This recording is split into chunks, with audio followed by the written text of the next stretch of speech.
내려요.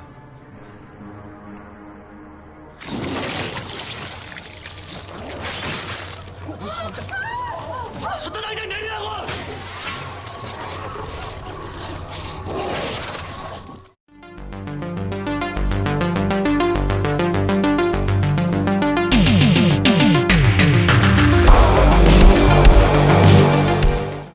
We are talking about Sweet Home, which is a 10-part series, or a season 1 of a series at least, from Korea, made for Netflix. And this is based on a Korean webtoon, which is kind of like an anime, I believe. I am not familiar with the original source material, so we'll just talk about the show itself, which is a live-action show.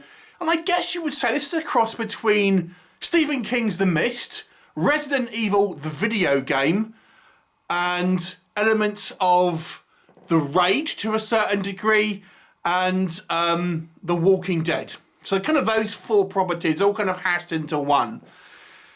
It focuses on this particular kind of high-rise apartment block.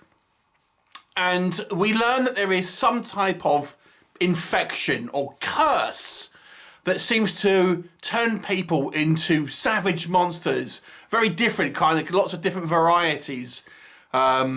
From hulking great brutes to kind of slithery, slimy ones, all sorts. And there's a kind of a band of survivors, which includes, you know, a spread of characters, including one suicidal boy who may be kind of partially turning into a monster, or kind of turning into a kind of semi-monster where he has kind of control over his impulses, but still is able to have the benefits of ultimately being unkillable, because these creatures are ultimately immortal. And it focuses on this kind of the dynamic between the group of these people, all their kind of different clash of personalities, and we have themes here, you know, are humans the real monsters, etc., etc. So let's first of all talk about what works. The movie actually is peppered with some quite serious subject matter. We've got domestic abuse, we've got paedophilia, obviously we've got kind of man's inhumanity towards man. So the series does try and touch on kind of many kind of serious issues that obviously we assume the human race have to kind of deal with, and obviously has this kind of like microcosm of people. So it does try to be somewhat kind of topical. I think the kind of end of the world scenario, this is kind of where the Walking Dead kind of situation comes in. You know, it's a one that we've seen plenty of times before, so it's kind of familiar, but at the same time we've not seen it with kind of really these kind of grotesque monsters running around. I mean, maybe a little bit in that Love and Monsters from the same year actually, but it's kind of the same but different in a lot of ways, and it has a lot of kind of Eastern sensibilities, obviously coming from Korea. Some of the things done a little differently. We'll come on to that again. So it has a kind of definitely an anime flavour to it. So it kind of, if you're a fan of like the anime or anime in general, I think there's a lot here, because I think it takes a lot of cues from anime styles of things. Now that's going to be a good or a bad thing depending on your audience, to be quite honest with you. I think this movie has a lot of style. I'm going to keep calling it a movie, but it's actually a series. This series has a lot of style. There's lots of kind of stylish elements, lots of kind of like quite inventive direction here, use of kind of like editing and sound design, visual kind of like tricks, camera tricks, things like this. And the monster designs as well are great. I mean, there's a real kind of mix, and they look all very kind of menacing. And there's kind of lots of questions that will kind of the series will ask you as viewers over the course of its 10 episodes, and some of them will be answered, some of them won't be. I also think we've got a good array of characters, and some fare better than others, and again we're going to come on to this, but that you do have a sprinkling of some really interesting characters here. The two I personally found the most interesting was this guy who is kind of a very religious guy, but he carries around this katana and stuff, and I kind of quite liked him. And then we have this, I guess the leader of the group, who the responsibility is forced upon him, and he's very kind of calm and collective, and ultimately quite cold. but has a cool head on him and kind of is quite good under pressure. And I actually found those two characters the most interesting. And we've got kind of a smattering of others as well, which have varying degrees of, but at least we have a good variety of different kind of like types of people in this kind of series, which I thought was quite fun. And the series does take a few kind of diversions here and there. We have quite a lot of kind of flashbacks, kind of fleshing out the kind of the backstories of some of these kind of characters. But it's quite a lot of action, and it's all the ever-present danger of these kind of creatures that can kind of burst in anywhere and are ultimately unkillable. So you really are thinking that these characters in this series really have the backs against the kind of wall, and the series does a good job, I think, of keeping you interested and sort of drip feeding you the odd kind of nugget about what's going on without ever really revealing too much, to be honest with you, but enough to kind of, I think, to keep you interested. I think our lead character is a flawed hero, both deliberately and in terms of the way he is written and the kind of the way he's portrayed on screen. Again, we'll come on to that. But it kind of makes you, have a kind of a different sort of style of our main character in a lot of ways. And I think it was some brave choices. I don't think it 100% worked. We'll come on to that again. But I think it was, we have a very, depressed guy who's our main sort of character, so to speak, there's no kind of like jokes coming from him. He barely even says anything, to be honest with you. And he's quite morose, as you'd expect, being kind of suicidal. But nonetheless, you can't help but kind of root for the guy to a certain degree. Okay, what doesn't work? I think there are some critiques I'll have here that I think are kind of like Asian cinema style choices rather than general critiques. But I think for Western audiences, some people may find this off-putting. Some of it are more kind of like legitimate criticism. I think the one obvious one that people will gravitate to is the CGI. Now, the series uses a mix of CGI and practical effects, but the CGI is wildly kind of uneven.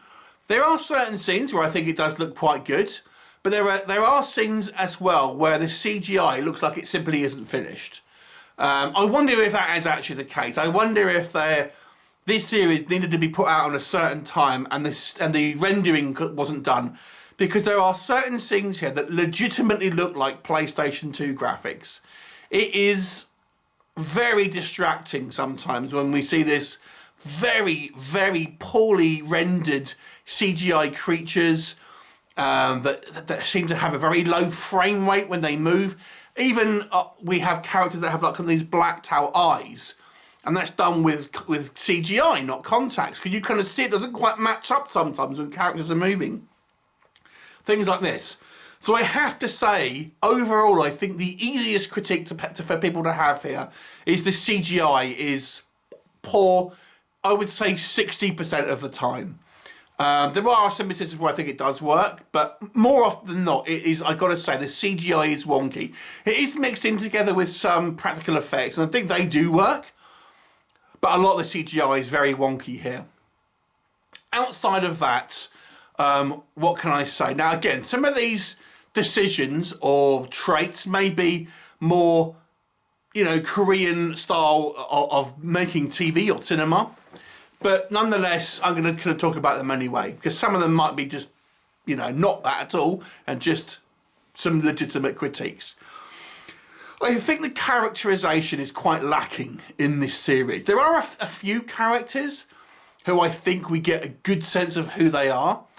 But there's a lot. This has quite a big cast, to be fair. But we're talking about a 10-episode series where all the episodes are kind of like 40 to 50 minutes long. So you've got a good chunk of time, and there are a lot of characters, and I think particularly the female characters seem underserved.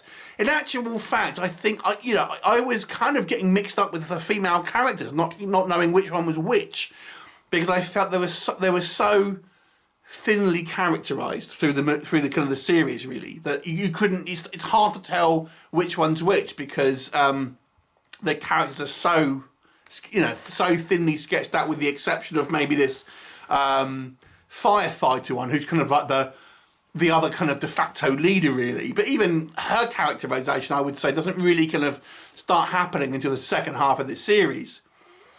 So there's some poor characterization, I feel. There are some characters, I say, that do get a good amount of backstory. Our main character, as I've said, is I think he's interesting, and you kind of want to see him succeed, but he's not particularly likable, if we're being completely honest. I understand that the backstory here, he's meant to be a tragic figure, but ultimately he is very unlikable through the course of this series, I think. Interesting, but he doesn't really have much going on. I feel like there wasn't a lot of, there are some very convoluted flashbacks in regards to him. But I don't know, to me the characterization for him was quite poor. Because, if he's meant to be our main character, we should know about him the most. And I feel he's one of the ones that got shafted in some of the character work here. But he's not the only one, because there are certain other characters as well that just seem to be replaceable. I think the series has sequences where the choices are to have style over either substance or sense. There's certain sequences and shots in the series that I think are just done to kind of look cool or be poignant, but when you think about it, don't make a lot of sense in regards to logic. There is a certain character fate that just seemed pointless and didn't make any sense in context of real world decisions about what people would make of this, considering this person was quite intelligent. It didn't really make a lot of sense, and I felt like it was done to have a poignant moment, and it didn't work. It didn't make sense. There's a hell of a lot of looking in the middle distance in this series. And again, this is where I think maybe it's a stylistic choice from Korea, because every character just seems to kind of look off in the kind of the middle distance and kind of glaze over and either kind of monologues to themselves or, have this kind of poignant sort of thinking moment where they're kind of just doing this. I think it looks weird after a time because it's done so much by many different characters. I'm just thinking, Jesus, dial back on this a little bit. It's over the top. It's so melodramatic at times. I think the music doesn't help sometimes with this series either. There's this one particular rock song that they keep playing, and it doesn't suit the scenes that it's kind of put over, I would say. Maybe that's kind of, it works in Korea. Maybe that's the kind of style of music that they'll play over these scenes, but to me it just seemed distracting. It didn't enhance scenes, it kind of distracted you from scenes.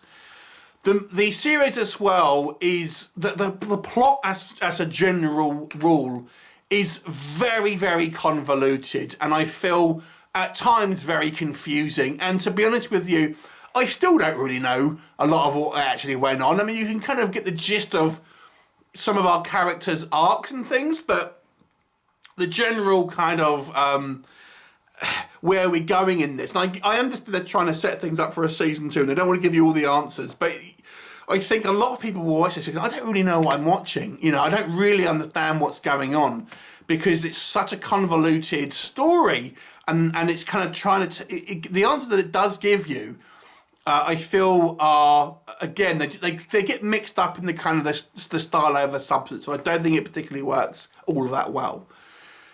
So, should you watch Sweet Home? I think if you're an anime fan, you'll love it because it's just that style of kind of like, if you're watching anime, a lot of these things are true of anime, are true in this kind of series, and I think it's probably an easier transition. If you're not a big anime fan but you like things like The Walking Dead and The Mist, which is the other thing I think this series is really reminiscent on, there is some enjoyment factor here, and I quite like the craziness of these kind of like the monsters. things like this, and kind of, and it again, it has the elements of The Walking Dead, the kind of, you know, are humans the kind of the real monsters, things like this. I have to say, I think that the last episode was quite weak. It throws a lot at you in that last episode, and then we have a kind of a bad guy who hasn't really been established, sort of turns up, and it's not really earned because we haven't seen this guy before, so kind of like this showdown, it doesn't really work because it comes across as obviously like a level 1 boss fight, if that makes sense. Season 1 is the first level of this game, and the boss didn't know much about him. He was more or less a faceless goon. So I think it's a little bit guilty of that. This is, I think, a good series if you are the sort of person that would enjoy this sort of stuff. I think for a casual viewer, I always think who I would recommend this to. And for people who like general kind of like, you know, horror entertainment, I just don't know if I think it's got enough to kind of keep people hooked. But if you're interested more in Asian cinema, then I think you'll enjoy this more. But I think there is some stuff here to enjoy. Assuming they are going to do a season 2, I do hope they kind of